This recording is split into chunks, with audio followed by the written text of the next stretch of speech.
नमस्कार, आपके साथ मैं हूं अनामिका अजय मिश्रा। आप देख रहे हैं प्राइम टाइम डिबेट, जहां पर आज चर्चा का मुख्य विषय है 75% रिजर्वेशन फॉर लोकल, जिस पर Punjab and Haryana high court ने अब स्टे लगा दिया है, रोक लगा दी है, जिसके बाद से ही प्रतिक्रियाओं का दौर जारी हो गया है। विपक्ष पक्ष पर हमलावर है, आक्रामक है, आमने सामने है। इसी पर चर्चा करेंगे कि यह सियासत क्यों शुरू हुई और ऐसी नौबत क्यों आई। उससे पहले जरा आप ये रिपोर्ट देखिए।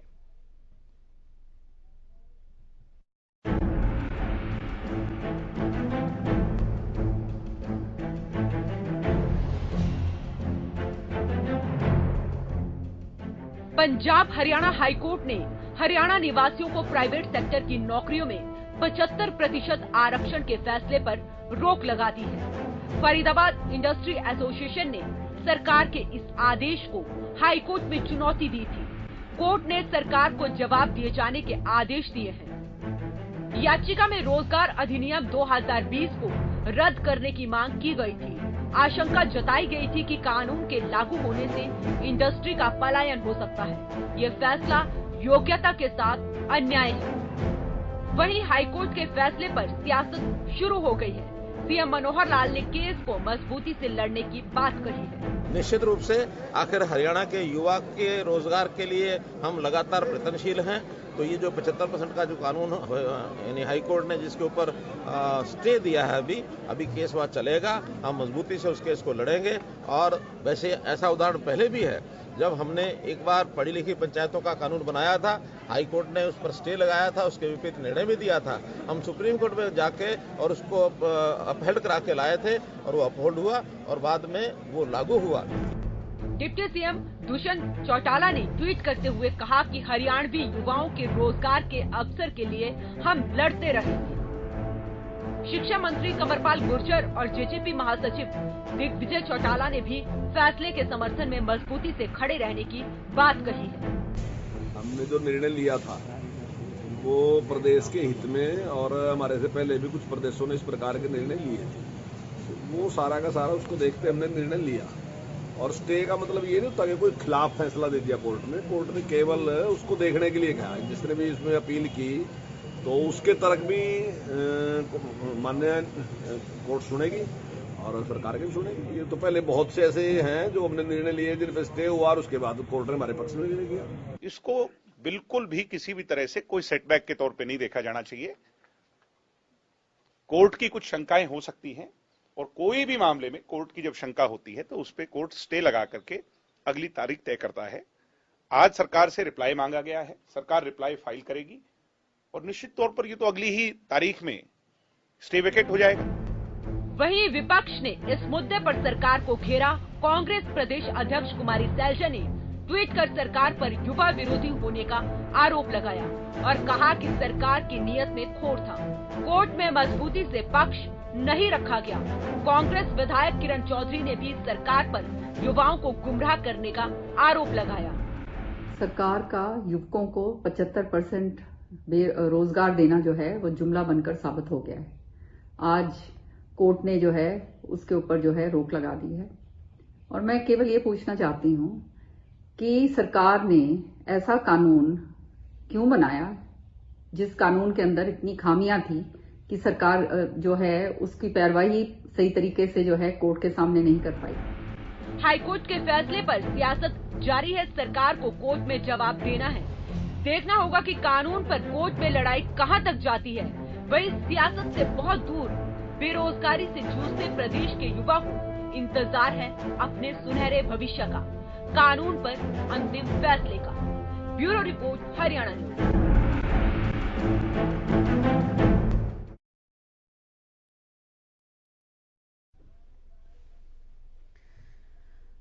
आरक्षण पर तलवार क्या करेगी सरकार, ये सवाल इसलिए क्योंकि हाईकोर्ट ने तो स्टे लगा दिया। अब सरकार के पास क्या ऑप्शन बचता है, जो लगातार युवाओं को पहले तो सपना दिखा रही थी कि हम 75% आरक्षण लेकर आ रहे हैं, रिजर्वेशन का एक कोटा होगा 75% का 30,000 की कैपिंग के साथ, कि निजी सेक्टर्स में आपको ये नौकरियां मिलेंगी ही मिलेंगी। ऐसे हम बेरोजगारी की दर को कम करेंगे और रोजगार लेकर आपके घर तक पहुंचेंगे।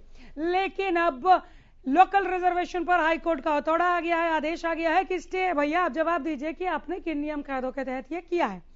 गुरुग्राम इंडस्ट्रियल एसोसिएशन ने चैलेंज किया था Punjab and Haryana high court में, जिस पर कोर्ट का यह फैसला है। अब सरकार कह रही है केवल स्टे लगा है, हम अपना जवाब लेकर जाएंगे और बताएंगे कि ये किस तरह से स्थानीय युवाओं के हक में है, लोकल युवाओं के हक में है। और ये केवल हरियाणा के लिए पहली बार नहीं है, जैसा कि सरकार बार बार करी है तो दूसरों राज्यों में भी है।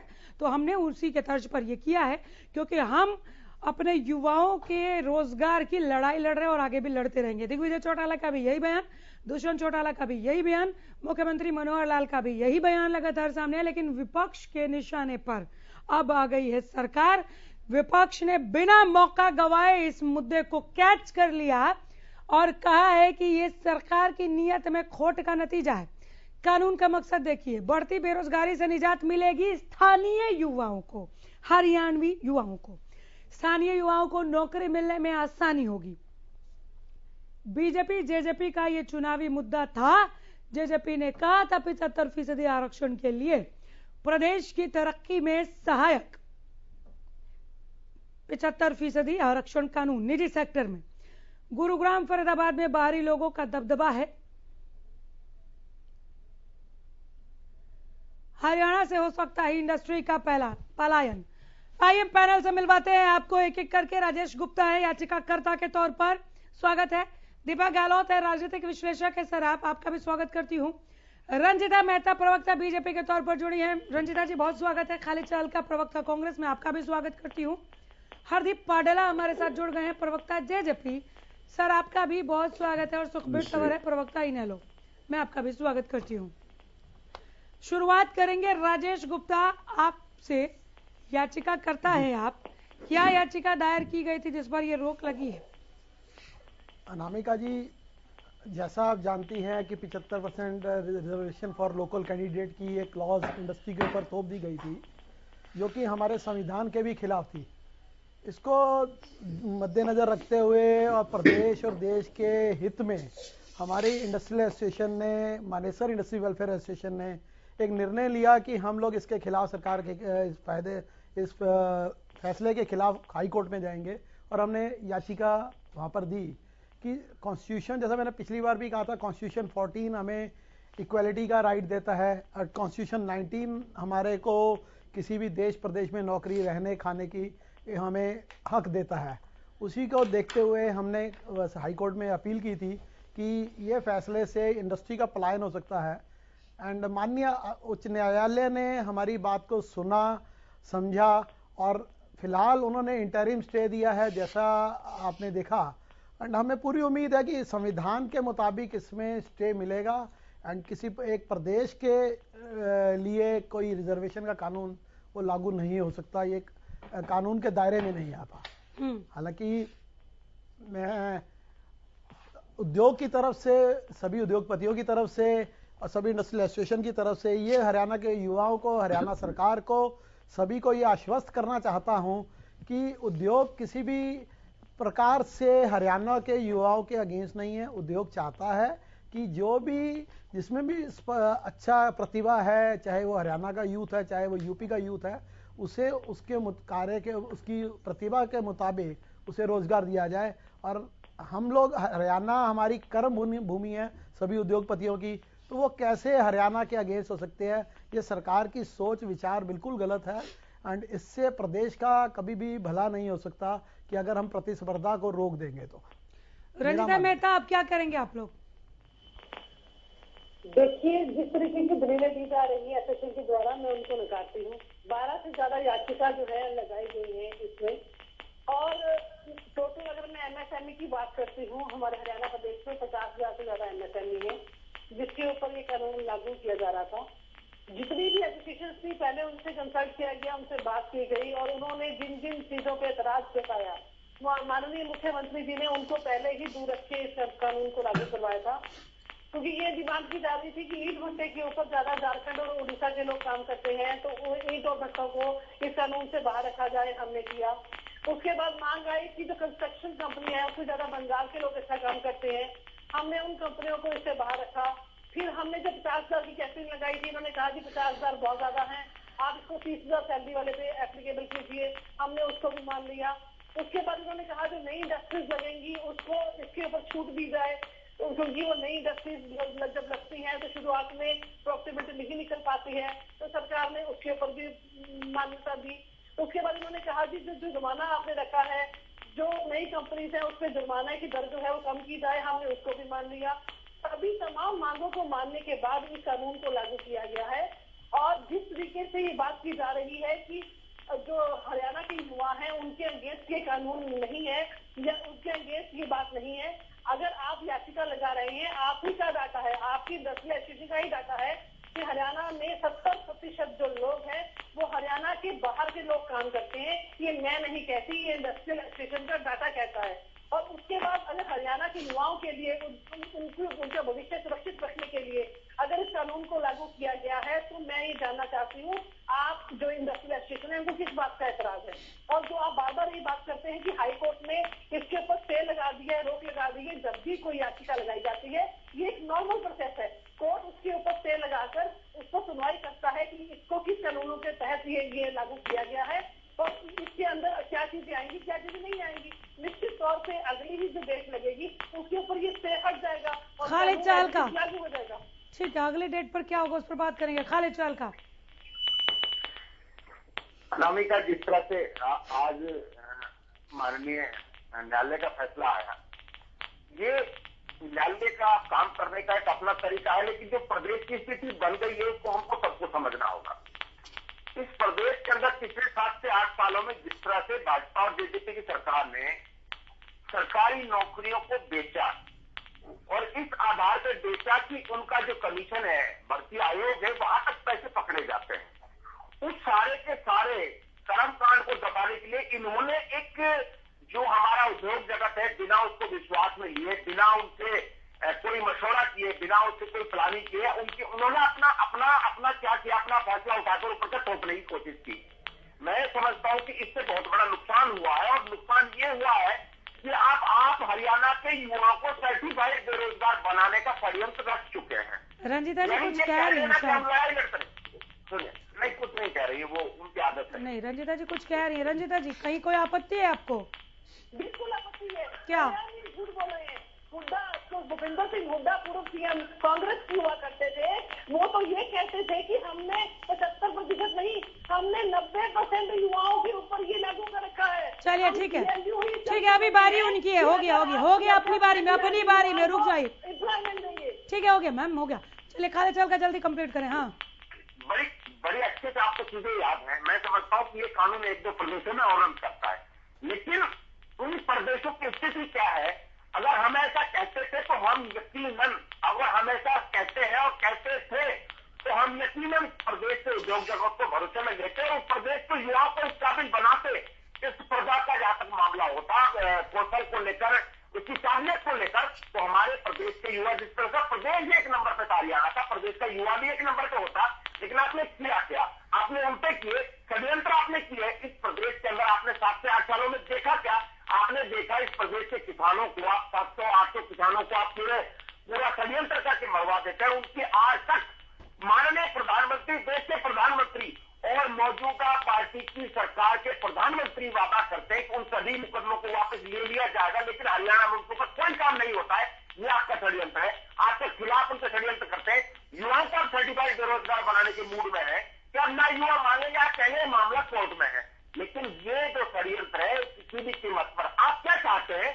एक तरफ आप कहते हैं कि इस प्रदेश में जो युवा, हमारा उद्योग जगत है, घबराए नहीं, पलायन नहीं करे। हमारे भाजपा के पंजाब के सांसद केंद्रीय मंत्री कहते हैं, उनको अखबार में स्टेटमेंट देना पड़ता है कि वो घबराए नहीं, उनका समाधान किया जाता है। दूसरी तरफ आप कहते हैं कि युवा लड़ाई नहीं जाएगी, तो किसकी बात सच है? ये फैसला करना पड़ेगा बीजेपी को। जो हमारे पंजाब के सांसद केंद्रीय, ठीक है, समझ जाइए। हरदीप पाडला, क्या मुख्यमंत्री जी कहते हैं वो सच है? ठीक है, हरदीप पाडला। खालिद जी देखिए, जब सबसे पहले तो मैं कहूंगा कि जो आज का मुद्दा है, कृपया फैक्ट्स पे बात करिए। आपने एक बात कही चाहलका जी की आयोग हमारे फेल हो रहे थे, इसलिए सरकार ने ये ऐसा किया। मैं आपको एक बात बता दूं खालिद जी, जननायक जनता पार्टी के चुनावी घोषणा पत्र में ये बात थी कि जब भी हम सरकार में आएंगे, हम हरियाणा के युवाओं की मांग को शक्ति प्रदान करने के लिए ये प्रावधान लेके आएंगे कि प्राइवेट सेक्टर में 75% नौकरियों की भागीदारी हरियाणा के युवाओं की सुनिश्चित हो। आप ये क्या कह रहे हो कि आयोग फेल हो गया इसलिए लेके आए हैं? उस टाइम तो जनता पार्टी गठबंधन में भी नहीं थी। तो आप लोग ये जब भी बात करें थोड़ा फैक्ट पे बात करिए। सेकंड में आपको बताता हूँ, एक लीगल प्रपोजिशन होती है, इसके अंदर एक जिन्होंने डाली है ये राजेश गुप्ता जी ने इक्वालिटी के ऊपर, ये एक डेफिनेशन बहुत वाइड है इसकी। इसके अंदर जब डेफिनेशन जो इसकी क्लियर होगी, कोर्ट के अंदर इस पे तर्क होगा, सरकार अपना पक्ष रखेगी, एसोसिएशन अपना पक्ष रखेगी, और जब ये सारी बात क्लियर हो जाएगी तो निश्चित तौर पर मैं हरियाणा के युवाओं को आश्वस्त करना चाहता हूँ कि हरियाणा के युवा इस जंग को जीतेंगे। आप खाली जी बीच में मत बोलिए प्लीज। मैं इस हरियाणा के युवाओं को इस के लिए आश्वस्त करता हूं कि जब हमारी तर्क सरकार अपना पक्ष रखेगी, निश्चित तौर पर कोर्ट हमारी बात को मानेगी और इस जो ये हमारे केस है सरकार के पक्ष में जाएगा। ठीक है, खालिद जी जल्दी जवाब दीजिए, जल्दी से क्विक रिएक्शन। हमने पहले एक मिनट अभी आप कह रहे थे कि हमारे मैनिफेस्टो में था कि हम प्रदेश के युवाओं को 75% रोजगार देंगे। आपके मैनिफेस्टो में एक और वादा भी आपको बता रहे, याद दिलाना चाहता हूँ। आपने कहा था कि प्रदेश के जो पेंशन जो पेंशन सम्मान भत्ता उसको 5,000 करेंगे। अगर आप उसको करते तो आपको कौन चैलेंज करता, जिनको आपने पैसा भी पकड़ा रखी है। खाली जी आज चर्चा हरियाणा के युवाओं की है, आप इसमें राजनीति मत करिए प्लीज।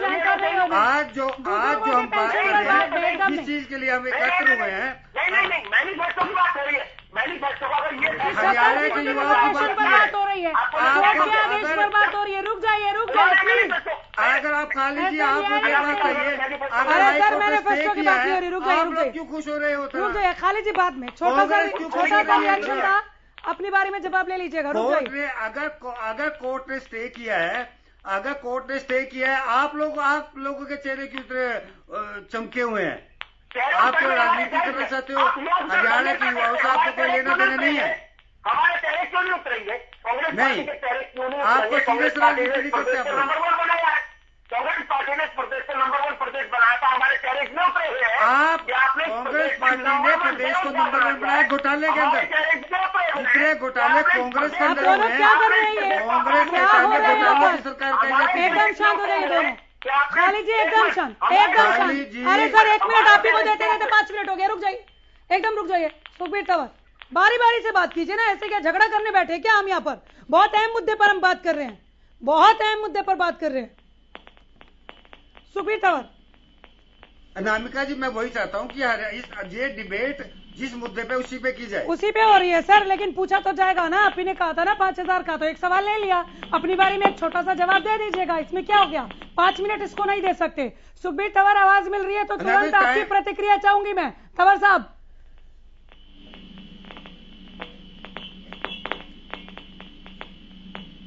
शायद आवाज नहीं जा रही है। अब सुखबीर तंवर को ऑडियो को चेक कीजिए। दीपक गहलोत सुना आपने रंजिता मेहता जी को भी सुना कि जो इंडस्ट्रियल एसोसिएशन है उन्होंने खुद कहा है कि 70% तो हरियाणा के बाहर के लोग यहाँ पर काम करते हैं। हम कैसे मान ले इसको? कंपटीशन हेल्दी रहनी चाहिए और योग्यता के आधार पर ही जॉब देनी चाहिए। इसका कुछ जवाब दीपक जी। अनामिका जी, जैसा अभी आपने सभी को कहा कि ये बहुत ही महत्वपूर्ण मुद्दा है, इसके ऊपर चर्चा होनी चाहिए। सबसे पहले तो 6 नवंबर 2021 को सरकार ने एक नोटिफिकेशन जारी किया कि 30,000 से नीचे की सैलरी ग्रुप में जो भी जॉब्स होंगी, चाहे वो प्राइवेट सेक्टर में जो भी है, चाहे वो ट्रस्ट है, चाहे वो छोटी कंपनियां हैं, बड़ी कंपनियां हैं, उनके अंदर 75% काम हरियाणा के लोगों को देना पड़ेगा, जो कि सभी के ऊपर लागू कर दिया गया था। इसके ऊपर पिटीशन लगी, जिसके ऊपर सुनवाई हुई है वो फरीदाबाद इंडस्ट्रियलिस्ट एसोसिएशन की पिटीशन थी, जिसमें ये कहा गया था कि ये कानून संविधान के आर्टिकल 14, 15 और 19 का उल्लंघन है। डोमिसाइल के आधार पर जब आरक्षण दिया जाता है अनामिका जी, तो ये सीधी सी स्पष्ट सी बात है कि हमारा संविधान जिस प्रकार से लिखा गया और जिसके ऊपर ये पूरे भारतीय गणतंत्र का ढांचा निर्धारित होता है कि भारत का कोई भी नागरिक किसी भी प्रदेश में जाकर रह सकता है, कोई भी काम वो कर सकता है, उसके जाति, रंग, वर्ण, और जन्म स्थान के आधार पर कोई भेद नहीं किया जाएगा। तो ये सबसे पहले तो उसका उल्लंघन था। और दूसरा जो ये था आर्टिकल 16 जो है संविधान का, कि कोई भी जो व्यापारियों के हित में था कि व्यापारी जिस प्रकार से भी अपना काम करना चाहें वो कानून के दायरे में रहकर अपना काम कर सकते हैं। तो मैं अपनी पर्सनल अगर अपनी नजर में देखूं, मेरे मायनों में तो ये कानून गलत था। राजनीतिक पार्टियां आती हैं, वो अपने चुनाव में वादे कुछ और करते हैं कि हम इतना आरक्षण ऐसे करेंगे वैसे करेंगे, इतना रोजगार देंगे। उसके बाद उनके फिर दूसरे रास्ते निकालने लग जाते हैं कि इस प्रकार से कर देते, इस प्रकार से कर देते। मेरी नजर में तो ये कानून बिल्कुल असंवैधानिक था। और हाँ, भारतीय कानून में काफी लूप होल्स हैं। कल को ये लागू हो जाता है फिर भी, तो भी मैं इसको सही नहीं मानता, क्योंकि बहुत सारे ट्रेड्स ऐसे हैं जहां पे दूसरे राज्यों से जो लेबर आती है, जो लोग आते हैं, वही वो काम कर पाते हैं। रंजिता जी, देखिए, जहां तक दूसरे लेबर की आने की काम करने की बात है, इस कानून के अंदर ही बहुत ही चीजें हैं जिस पर छूट दी गई है, जिसको लोकल डीसी और एसडीएम की इजाजत से किया जा सकता है। इसके साथ साथ सरकार ने ये भी कहा है कि जो आप कह रहे हैं कि इस कानून के लागू होने के बाद इंडस्ट्रीज प्लान कर सकती हैं, तो उसके रिलीफ फंड के लिए भी सरकार तैयार है। सरकार हर चीज में अकोमोडेट कर रही है और हर उस शर्त को मानने के लिए तैयार है जिससे इस इंडस्ट्री का नुकसान ना हो। और उसके बावजूद इस चीज पे अड़ना और इस चीज में अड़चने डालना, ये साफ नजर आता है कहीं ना कहीं विपक्ष की चाल है, जो नहीं चाहती कि युवाओं का भविष्य। विपक्ष पर जो आरोप है उसका जवाब मैं बिल्कुल लूंगी, आपको सुन भी रहे हैं यहाँ पर बैठे तो जो विपक्ष के साथी हैं। लेकिन रंजिता जी, जो आरोप सरकार पर लग रहे हैं कि आप लोग क्षेत्रवाद को बढ़ावा दे रहे हैं क्या लोकल को रिजर्वेशन के नाम पर, इसका भी जवाब दे दीजिए। और संविधान के क्लॉज को चैलेंज भी किया गया है क्या?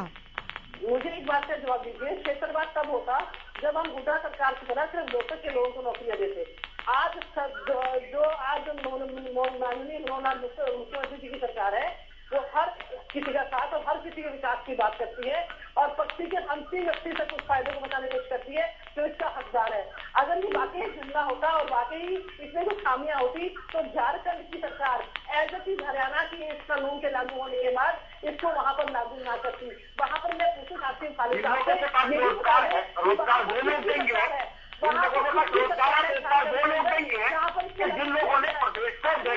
खालिद साहब का अपनी बारी का इंतजार कीजिए, अपनी बारी का इंतजार कीजिए। खालिद साहब का कोई बात नहीं, आप शांत रहिए ना, आप अपनी बारी में बोलिए ना, या अपनी बारी में आप बोलना ही नहीं चाहते, आप रुकिए, आपको वक्त दिया जा रहा है ना। खालिद साहब का रंजिता जी कंप्लीट करें। झारखंड के अंदर झारखंड ने इस मॉडल को देखते हुए, सक्सेसफुल मॉडल को देखते हुए एज इट इज इसको लागू किया है। शिबू सोरेन सरकार ने इसको एज इट इज लागू किया है। हमारे बाद राजस्थान सरकार इसको एज इट इज अडॉप्ट करने के लिए तैयार है, क्योंकि इसके रिजल्ट इतने बढ़िया है कि यहाँ के युवा जो है कहीं ना कहीं अपने आप को इसके बाद सुरक्षित महसूस करते हैं। आंध्र प्रदेश के अंदर ये कानून लागू हो चुका है, महाराष्ट्र में ये कानून लागू हो चुका है, यूपी में 40% के साथ 17 मार्च 2021 से ये कानून लागू हो चुका है। पंजाब की मैं बात करती हूँ, सबसे हॉट सीट जहाँ पर आज चुनाव चल रहे हैं, वहां पर चन्नी सरकार अपने मैनिफेस्टो के अंदर कहती है कि हम 100% रिजर्वेशन देंगे, कि हम बाहर के लोगों को 100% पंजाब के युवाओं को ही यहाँ पर नौकरी मिलेगी। उसके ऊपर अब खालिद साहब क्या, यही रुक जाइए खालिद साहब का। कांग्रेस को मुझे ऐसा लगता है कुछ भी बोलने से पहले, किसी भी बात का जवाब देने से पहले बहुत सरल शब्दों में समझ आने लायक समझाइए कि आप रिजर्वेशन के पक्ष में हैं या नहीं। हाँ या ना के साथ शुरू कीजिएगा, फिर लीजिए वक्त जितना लेना है। ये सवाल आपने मेरे से पहले भी पूछा था, मैं फिर इसका जवाब देना चाहता हूँ। वही मेरा जवाब आज है कि हम इस पक्ष में हैं कि प्रदेश के युवाओं को रोजगार मिले, लेकिन आप आरक्षण दे रहे हैं लेकिन आपके रोजगार नहीं है। तो आरक्षण किस चीज का दे रहे हैं आप? कागजों में दे रहे हैं। एक नीति और नियत आपने ये बना ली, नीति नियत आपने ये बना ली कि आप कुछ करने के बजाय प्रदेश में विवाद डाल दीजिए और विवाद में लोगों को उलझा दीजिए, फिर उसमें आप पैरवी करते रहिए, कुछ लोग दूसरे लोग की पार्टी को करते रहिए। मतलब कोई किसी मसले का हल मत निकलने दीजिए, चाहे रोजगार की बात हो, चाहे किसानों को जो मसला रहा था, पूरा सीजन निकल गया। पूरी भाजपा ये कहते रही खाद की कोई समस्या नहीं है, और पूरा प्रदेश का मीडिया रोज दिखाता है कि वहां खाद के ऊपर आज लाठियां पुलिस ने बरसाई, वहां पुलिस ने खाद बंटवाया, वहां एसडी में जाके खाद बंटवाया, लेकिन नेता नहीं चेक करते, नेता चेक नहीं करते। तो ये एक एजेंडा जो है कि आप विवाद बारी बारी से विवाद छोड़ दीजिए, विवाद छोड़ दीजिए और उस विवाद में इस तरह से उलझा दीजिए प्रदेश के लोगों को कि आपकी जवाबदेही खत्म हो जाए। इससे जवाबदेही खत्म नहीं हो गया अनामिका जी कि आपने प्रदेश नहीं, जवाबदेही किसी की नहीं, आप जवाब दे ही रहे हैं, जवाबदेही किसी की खत्म नहीं होती। रंजिता जी थोड़ा नोट करते चलिए, मैं आऊंगी आपके पास। सुखबीर तंवर, आवाज मिल रही है सर, तो प्रतिक्रिया आपकी। सुखबीर जी कुछ कह रहे लेकिन आवाज पहुंच नहीं रही है। हरदीप पाटला। अनामिका जी देखिए, हरियाणा के उप मुख्यमंत्री माननीय दुष्यंत चौटाला जी की शुरू से एक सोच रही है कि किस तरीके से हरियाणा के युवाओं को सशक्त किया जाए। इसीलिए हमने सरकार में आते ही इस कानून के तौर पर इसको लेकर आए। और जिस टाइम ये कानून बढ़ा था उससे पहले भी जैसे रंजिता जी ने भी कहा कि एसोसिएशन के पास जो शंका थी उनको दूर किया गया। और मैं आपको एक बता दूं, अगर कोर्ट में पिटिशनर्स गए हैं, अगर कोर्ट को भी कोई शंका है, निश्चित तौर पर कोर्ट की शंकाओं को भी दूर किया जाएगा। और कोई स्टे होने का मतलब ये नहीं है जैसे खालिद जी बहुत खुश हो रहे हैं स्टे हो गया तो ये एक्ट को ही रद्द कर दिया। देखिए बहुत से मामले हमने पहले भी ऐसे देखे हैं कि जैसे कोई बेल डालता है, अगर उसकी बेल रिजेक्ट हो गई तो इसका मतलब ये नहीं है वो कन्विक्ट हो गया। बहुत से टाइम ऐसा होता है कि बेल रिजेक्ट होती है वो भरी होता है। दीपक गहलोत, बहुत से केसेस ऐसे देखे कि कोर्ट शुरू में ठीक है आदिप जी मैं आ जाऊंगी।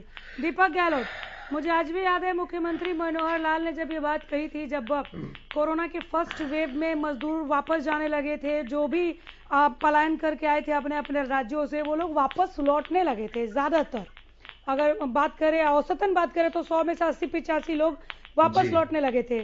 सीएम साहब का वो बयान अब आपके जहन में भी ताजा हो गया होगा कि जो भी हरियाणा में रह रहे हैं, काम कर रहे हैं, जो भी यहाँ पर रह रहे थे वो हरियाणवी हैं और वो सकुशल रहे या सकुशल लौटे, इस बात की हम जिम्मेदारी लेते हैं, ये हमारे लोग हैं, ये बात कही थी। अब 75% रिजर्वेशन जब निजी सेक्टर में लागू हुआ, अब खैर अभी रोक है और सरकार कह रही है हम दोबारा से स्टे हटवा के इसको लागू कर देंगे, तो क्या कहना चाह रही है सरकार कि यहाँ के लोकल को 75% आप दे दीजिए 30,000 के कैपिंग तक में, उसके उन अमुक पोस्ट पर जो पहले से जॉब्स हैं उनको वापस भेजिए, ऐसा कुछ है क्या?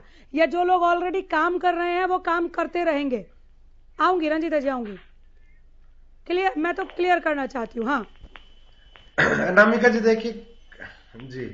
देखिए कानूनी दावों पे जिसमें क्या है उनके बारे में मैं कानून का ज्ञान तो मुझे थोड़ा कम है। ठीक है, मैं थोड़ा सा रंजिता जी से ये सवाल का जवाब लेते हुए। हाँ रंजिता जी, आपने हाथ रेस किया था। बिल्कुल निश्चित तौर पे जो आपकी ये शंका मैं उसको दूर करना चाहूंगी कि पहले से जो काम कर रहे हैं 15 जनवरी 2022 से पहले जितने भी लोग जिस पद पर काम कर रहे हैं उस पर ये कानून लागू नहीं होता, बने रहेंगे वो। जी ठीक है मैम, तो एक सवाल और बन जाता है यहाँ पर, फिर निजी सेक्टर्स में 75% जो 30,000 की कैपिंग तक वाली जॉब्स हैं वो कैसे वैकेंसी क्रिएट होगी? मतलब निजी सेक्टर को वो 75% कैसे दिखाना होगा फाइलों में? थोड़ा सा ये क्लियर कर दीजिए। देखिए हर साल कितने परसेंटेज ऑफ लोग रिटायर होते हैं, उस हिसाब से नई जो रिक्रूटमेंट होगी उनकी कंपनी के अंदर, उसके ऊपर ये परसेंटेज लागू होगी। ठीक है मैम, यही रुक जाइए। नहीं, बहुत छोटा रिएक्शन से समझ में आ रहा, अब समझ में आ रहा डिबेट। सुखबीर तंवर हाथ उठाइएगा अगर आवाज पहुंच रही होगी आपको तो। ठीक है, रिएक्शन जल्दी से, बहुत देरी में जुड़े। देखिए मैं तो पहले से जुड़ा हुआ था, जो भी टेक्निकल दिक्कत है वो एक अलग विषय है। विषय ये है अनामिका जी, निजी क्षेत्र में जो 75% का जुर्माना थमाया गया, निसंदेह या तो इसमें सरकार के ज्ञान की कमी है या फिर इस प्रदेश के युवाओं को एक तरह से भ्रमित करने का प्रयास था, या फिर जिस प्रकार से आज उच्च न्यायालय ने इस पर रोक लगाई है उसमें कहीं ना कहीं राजनीतिक इच्छा शक्ति की कमी है। और पहले जिस प्रकार से 50,000 की कैप थी और बाद में संशोधन करके 30,000 की कैप करी, और 30,000 में निजी क्षेत्र में मुझे कहने में संकोच नहीं है, जितने भी पैनल पे लोग हैं वो सारे के सारे जानते कि 30,000 से नीचे सिर्फ और सिर्फ चतुर्थ श्रेणी की नौकरियां हैं। और उस पर भी जिस प्रकार से आज इस कानून पे रोक लगी है, निश्चित तौर पे विगत के समय में 7-8 साल में कितने ही उद्योग यहाँ से पलायन कर गए हैं, इनका आंकड़ा शायद ये नहीं बताएंगे। और जिस प्रकार से अगर हम निवेश की बात करें, क्योंकि ये विषय आज निजी क्षेत्र का है, इसमें निवेश के नाम पे क्या है ये भी इनको नहीं है। और जिस प्रकार से आज हाई कोर्ट ने रोक लगाई है, निश्चित तौर पे हरियाणा का जो औद्योगिक ढांचा है उस पे कहीं ना कहीं इस बात का औद्योगिक ढांचा जिस प्रकार से उद्योग के लोगों ने ये अपील करी थी उस पे रोक लगी है, ये सरकार के कान पे करारा तमाचा है। और मैं पूरी डिबेट को सुन रहा था जिस प्रकार से ये अलग अलग कानून बना के लाते हैं। इन्होंने पंचायती राज में भी आरक्षण की बात करी थी, जिस आरक्षण को माननीय सुप्रीम कोर्ट मध्य प्रदेश में भी और महाराष्ट्र में भी पहले ही इसको पूरी तरह से समाप्त कर चुका है। यह निश्चित तौर पे कहीं ना कहीं, और अब विगत के 1 साल से ज्यादा का समय हो गया है और पंचायत के चुनाव नहीं हो रहे, इस आरक्षण के चक्कर इन्होंने किया। नहीं, आप मेरी 1 सेकंड के लिए बात सुन लीजिए।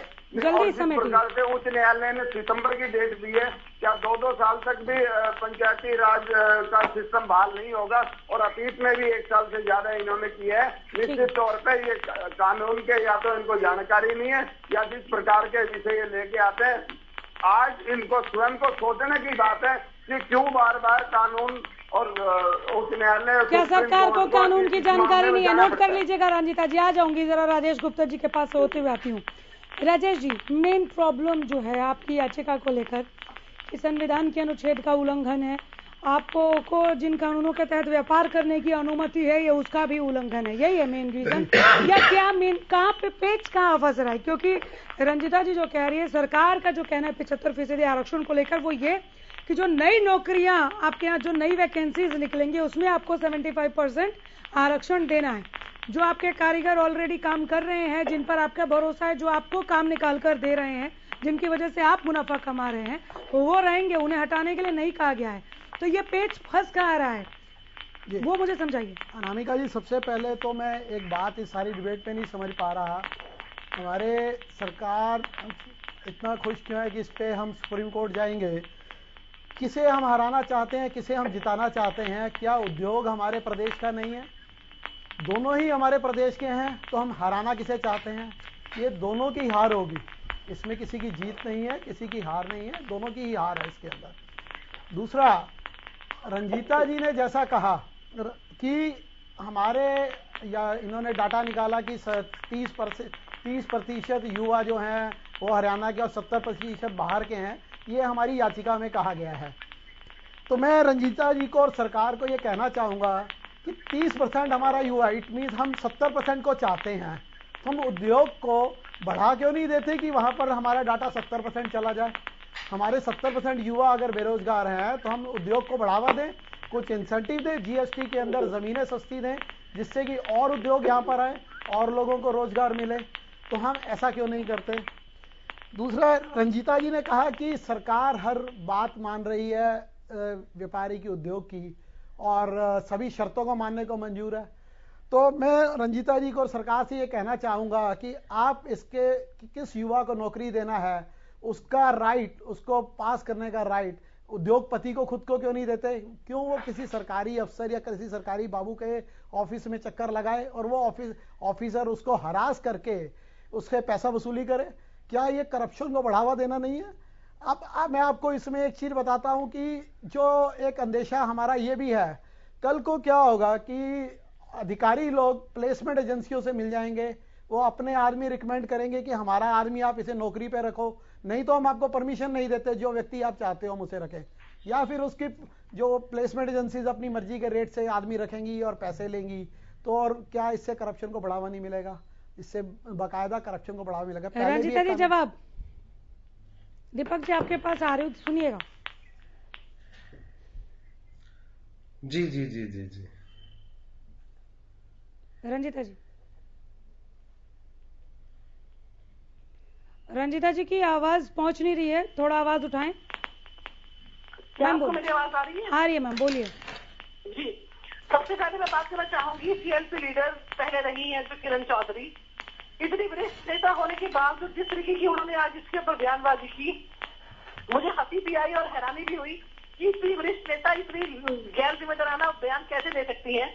वो कहते हैं कि सरकार जो है ठीक ढंग से पैरवाई नहीं कर पाई और कानून में इतनी कमियां थी जिसकी वजह से आज कोर्ट को स्टे देना पड़ा।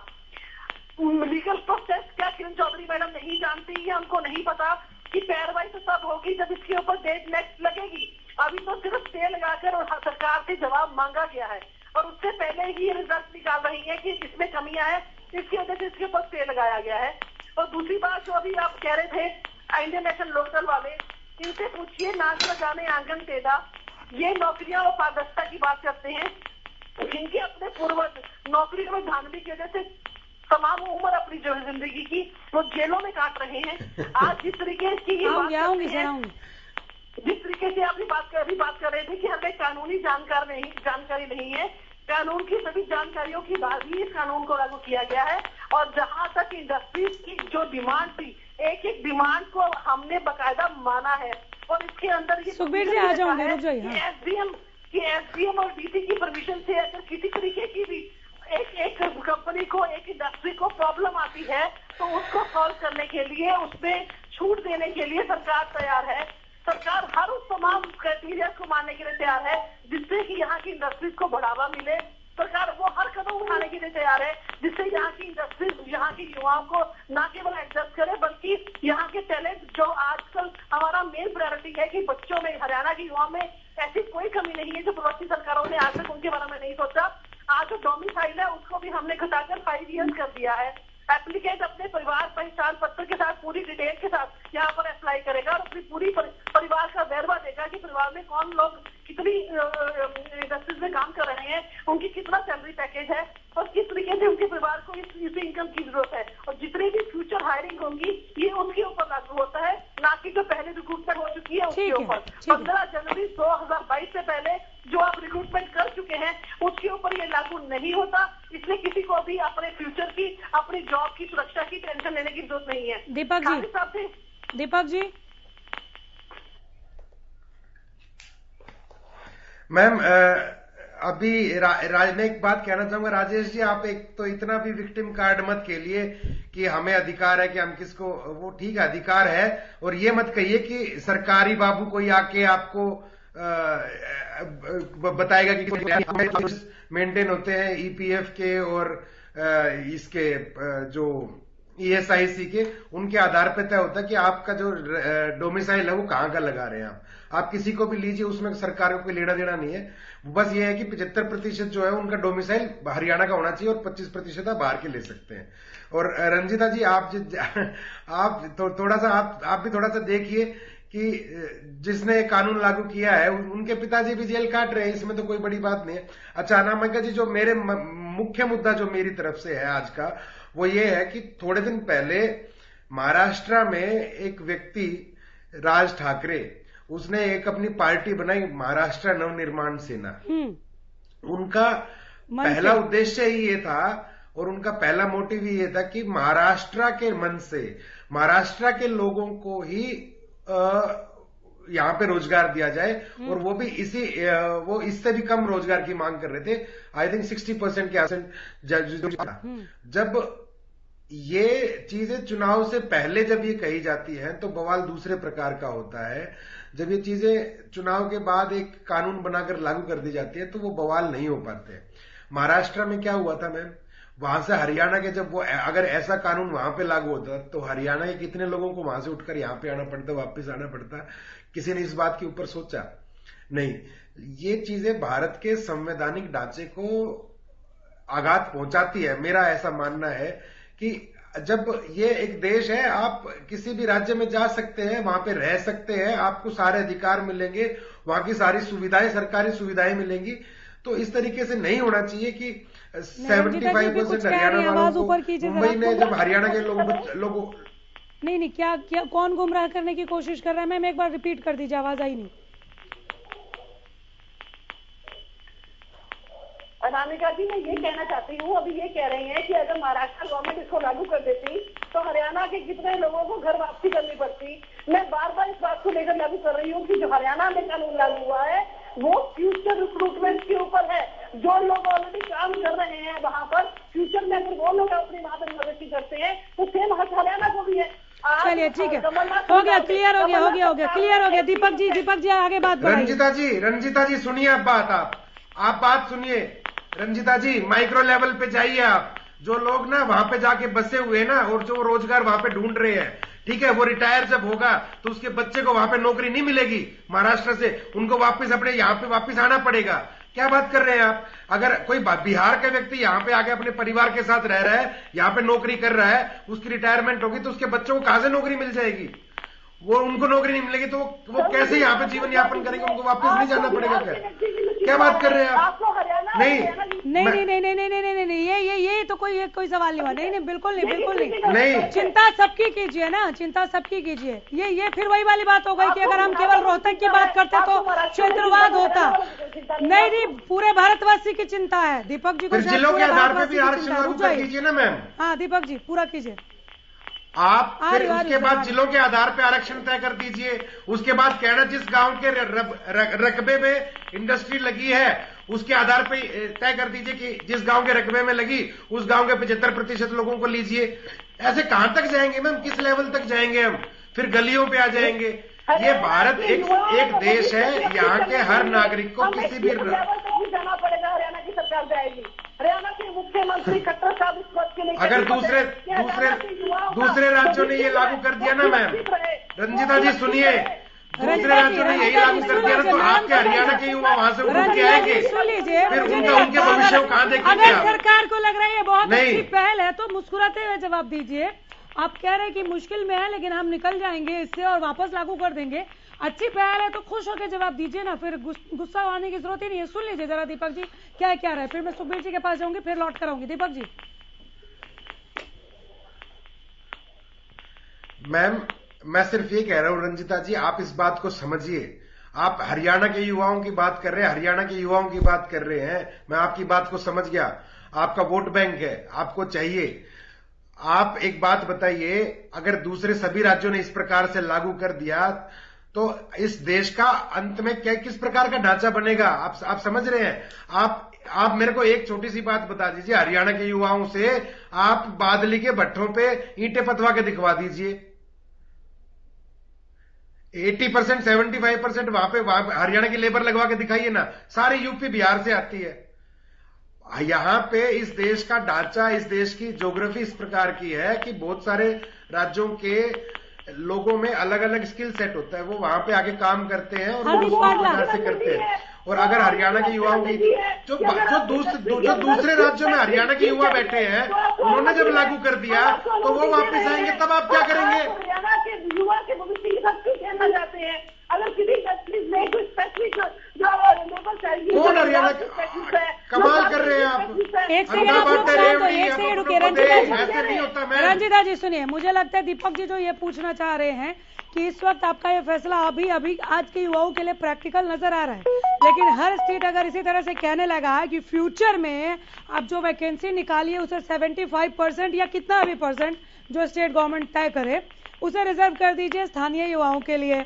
तो जो लोग पहले से बस रहे, हरियाणा के भी लोग तो कहीं जाके रह रहे होंगे ना, अगर वो जहाँ पे रह रहे हैं, जहाँ उन्होंने अपने बच्चों को पढ़ाया लिखाया और उसके बाद जब वो रिटायर होंगे तो उसी सेक्टर में या फिर उस स्टेट में किसी भी सेक्टर में उनके बच्चों को वापस आना पड़ेगा हरियाणा, जॉब नहीं मिलेगी। तो ये किस तरह का, एक केवल हरियाणा के लिहाज से सवाल नहीं था दीपक जी का।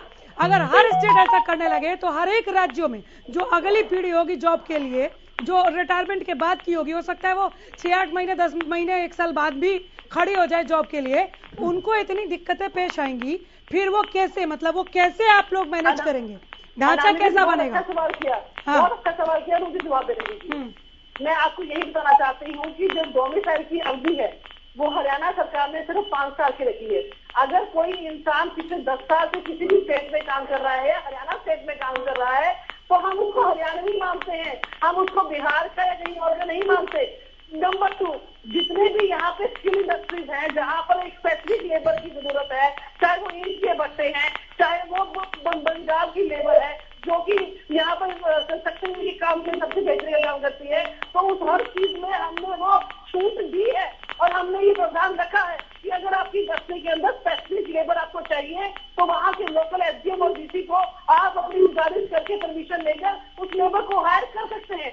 आप अपनी स्टेट की बात कर रहे हैं, मैंने आपको एग्जांपल दे दिया आंध्र प्रदेश की, महाराष्ट्र की, यूपी की, पंजाब की, राजस्थान की, मध्य प्रदेश की, गुजरात की, झारखंड की, ये तमाम स्टेट जो है वो अपने वहाँ के युवाओं के लिए 80% ठीक है सुखबीर तंवर, तो हरियाणा के युवाओं को कैसा ढांचा बनेगा, ये सवाल इसीलिए था मैम कि जब सारे ही राज्य ऐसा करने लगेंगे तो हम कैसे ढांचे में जाएंगे। संविधान के क्लॉजेस की फिर उनको जरूरत ही नहीं पड़ेगी, या फिर हम उनको किस तरह से आगे फॉलो कर रहे हैं इसको लेकर भी सवाल उठेगा। दीपक जी जल्दी खत्म कीजिए, सुखबीर जी के पास जाना है, जल्दी। रंजीता जी, मैं आपसे सिर्फ एक बात पूछता हूं, आपने पूरे कानून को बहुत ध्यान से पढ़ा, बहुत गहराई से पढ़ा, मैं मान गया इस बात को, लेकिन संविधान को पढ़ा है आपने? संविधान का आर्टिकल 16 क्या कहता है आपको पता है मैम? संविधान का आर्टिकल 16 ये कहता है कि भारत का कोई भी नागरिक है उसको कहीं पर भी जाने की, रहने की और अपना व्यवसाय करने की और नौकरी करने की आजादी है। उसके साथ पूरा सुनिए मैम, पूरा सुनिए। क्या ऐसे नहीं होता रंजीता जी? ऐसा रंजीता जी ऐसा नहीं होता। क्यों? आर्टिकल 16 की वैकेंसीज में भी 75% आरक्षण और 25% आर्टिकल 16 ये कहता है। हाँ। आर्टिकल 16 ये कहता है मैम कि जाति के आधार पे, रंग के आधार पे, वर्ण के आधार पे और जन्म स्थान के आधार पर भेदभाव नहीं किया जा सकता।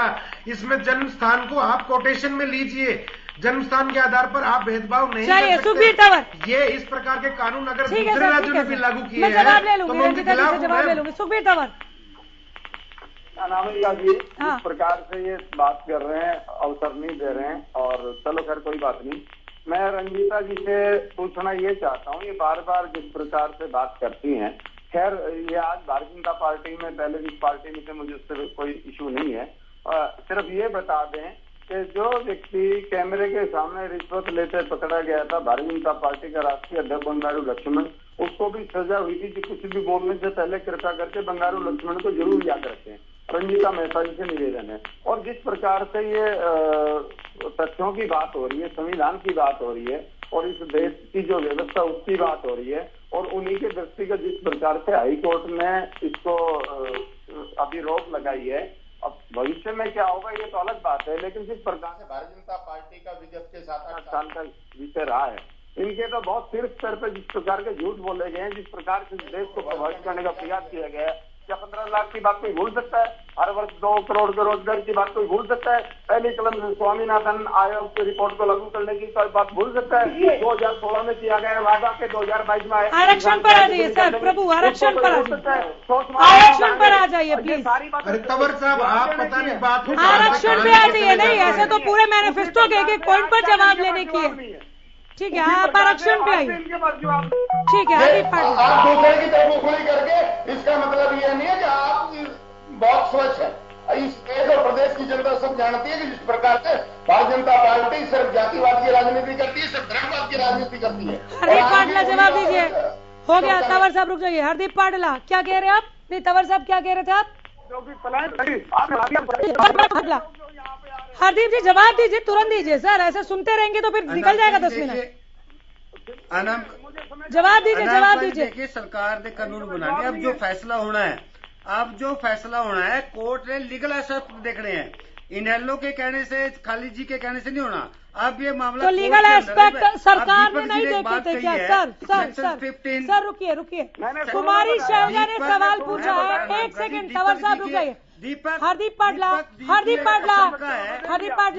कुमारी शैलजा का भी एक सवाल है कि सरकार के, हरदीप जी सुनेंगे आप मुझे? तंवर साहब रुक जाइए ना, तंवर साहब रुक जाइए प्लीज, आवाज मिल रही है। हरदीप पाटला, कुमारी शैलजा का भी एक सवाल है कि सरकार के नियत में शुरुआत से ही खोट था, सरकार ने ये सब जानबूझकर किया। मुझे ये इस बयान की याद इसलिए है क्योंकि आपने लीगल एस्पेक्ट की बात की कि कोर्ट, वाकई कोर्ट तो लीगल एस्पेक्ट देखेगा ही ना सर। अब कोर्ट में मामला जा चुका है, तो आपने लीगल एस्पेक्ट नहीं देखे थे क्या कि इसको चैलेंज किया गया? और कुमारी शैलजा को क्या जवाब आप देंगे कि जानबूझकर प्रदेश के बेरोजगार युवाओं पर ये एक कुठाराघात है? जवाब दीजिए हरदीप पाटला। अनामिका जी, दीपक जी ने एक बात कही कि कोई भी discrimination race, religion, gender, caste और बर्थ प्लेस के आधार पर नहीं हो सकता। मैं आपको एक बात बता दूं, आरक्षण उसके अंदर है इक्वलिटी इन सेम कैटेगरी। इसका मतलब ये नहीं है कि हम उसको डिस्क्रिमिनेशन नहीं कर सकते। गवर्नमेंट उसके अंदर ये है कि इक्वलिटी इन सेम कैटेगरी। ये सारी जब फैक्ट्स या आर्गूमेंट कोर्ट के अंदर होनी है। आपको एक बता दूं, अगर सेम इक्वलिटी है तो एक पक्का एम्प्लॉई है उसको 50,000 मिल रहे उसे काम के, एक कच्चा एम्प्लॉई है उसको 20,000 मिल रहे इस काम के। इसका इक्वालिटी का मतलब ये नहीं होता कि हर सेम पे या सेम माना जाएगा। देखिए वही मैं कह रहा हूँ कि बहुत वाइड एस्पेक्ट है इक्वालिटी का। इक्वालिटी का मतलब होता है इक्वालिटी सेम कैटेगरी। वो योग्यता और पोस्ट के आधार पर मिलती होगी ना, जो आप कह रहे हैं मुझे। नहीं, आप वही बता रहा हूँ कि एक जज आज काम कर रहा है 10 साल से सीनियर है और जूनियर को तनख्वाह कम मिलती है, तो क्यों काम सेम कर रहे हैं ना दोनों जजेस। तो सर आप एक्सपीरियंस, तो आप ये चाह रहे हैं कि एक इंटर्न को जो सैलरी मिले वो एक 10-20 साल का एक्सपीरियंस वाला सैलरी मिले। अरे 20 सर ये तुक समझ नहीं आ रहा। प्रमोशन होगा। क्या बात कर रहे हो? ये बहुत बढ़िया तर्क दिया आपने। नहीं ऐसे थोड़ी होता है फिर तो। नहीं दीपक जी आप मुझे बताओ, इक्वलिटी सेम कैटेगरी होना चाहिए। भाई बहुत बढ़िया। नहीं मतलब आप क्या कहना चाह रहे हैं? सर अब यही तो बात हो गई ना कि राजेश गुप्ता अगर एक सेल्समैन है कि योग्यता के आधार पर सेल्समैन है, एक इंटर्न को एक्सपीरियंस को सेम सैलरी, अब ये तो एक अलग ही लेवल पे पहुंच गया डिबेट। इक्वालिटी की डेफिनेशन को इतनी सर आप अपनी बात नैरो नहीं है। बहुत वाइड डेफिनेशन है। क्या बोलते हैं सर आप? हरदीप जी समझा दीजिए। नहीं ऐसा नहीं है, वाइड डेफिनेशन है। अगर आप वो एक्सपीरियंस के आधार पे भी होता है सर, जिसको जितना एक्सपीरियंस होता है उसके आधार पर उसकी सैलरी तय होती है। एक सेकंड आप मुझे बताओ रुकिए, क्या पोस्ट स्ट्रक्चर होता है सर। रुकिए, आपने जो बोला उसका जवाब ले लीजिए। रुकिए दीपक जी जल्दी। हाँ दीपक जी। मैम पोस्ट का स्ट्रक्चर होता है जो जिस पोस्ट पे जाता है। आपने देखा क्या एक मैनेजर की सैलरी है दूसरे मैनेजर की सैलरी है? ऐसा नहीं होता। जो जिस लेवल पे जितना एक्सपीरियंस जिसका होता जाता है उसके आधार पर उसकी प्राइवेट सेक्टर में सैलरी तय होती है। ठीक है, जिसकी जितनी योग्यता उसकी योग्यता के आधार पर सैलरी तय होती है। और जब सामने वाला व्यक्ति मानता है कि हाँ मैं ठीक है मैं इस सैलरी से संतुष्ट हूँ, तो उसके बाद वो एक्सेप्ट करता है, तभी उसको नौकरी दी जाती है सर। आप इस बात को घुमा के उस बात को संवैधानिक ढांचे की बात को नहीं दबा सकते सर। आर्टिकल 16 का ये कानून, आर्टिकल 16 का मैं कहता हूँ ये कानून आर्टिकल 16 का उल्लंघन है। 50,000 रुपए कच्चे एम्प्लॉय को उसी काम के 20,000 रुपए, ये डेफिनेशन में आता है कि नहीं आता इक्वलिटी के? सर मुझे लग रहा है ना आप पक्के एम्प्लॉय कच्चे एम्प्लॉय की व्यवस्था किस प्रकार से की गई है इसका कैटेगराइजेशन आपको पता है क्या? कॉन्ट्रैक्ट बेस्ड समानता के अधिकार को आप जोड़ना चाह रहे, रिलेट करना चाह रहे हैं आप, लेकिन आप कर नहीं पा रहे। प्लीज थोड़ा वक्त लीजिए। नहीं आप रिलेट नहीं कर पा रहे। मैंने आपको वक्त दिया, मैंने सबको चुप करा के आपको वक्त दिया, आप रिलेट नहीं कर पा रहे। थोड़ा वक्त लीजिए, हम दोबारा जुड़ जाएंगे। ये मसला इतनी जल्दी ठंडा होने वाला है नहीं। आपकी प्रॉमिस थी, आप लेकर भी आए, लेकिन अब स्टे है। मैं दोबारा आऊंगी जवाब के लिए। रंजिता जी 10 सेकंड में खत्म कीजिए इसे, मुझे खत्म करना, वाइंड अप करना। 10 सेकंड रंजिता जी। देखिए कुमारी शैलजा का जो सवाल आपने किया था उसका जवाब देना चाहूंगी। 10 सेकंड। तो शैलजा जी से ये पूछते हैं, उनका लीडर जो अब मौजूदा है भूपेंद्र सिंह हुड्डा, वो ये कहते थे कि अगर आपको इस प्रदेश के अंदर CLU करवाना है तो आपको 90% यहाँ के युवाओं को नौकरी देनी पड़ेगी। तो वो क्या गलत बोलते थे कि आज शैलजा जी गलत बोल रही है? हरियाणा सरकार ठीक है, तो सवाल का जवाब सवाल से दे दिया है रंजिता मेहता ने। यहाँ पर अदालत में मामला विचाराधीन है, अदालत ने स्टे लगा दिया है 75% रिजर्वेशन फॉर लोकल को। सरकार के पास अब क्या ऑप्शन बचता है, सरकार क्या जवाब दायर करेगी और उसके बाद क्या होगा?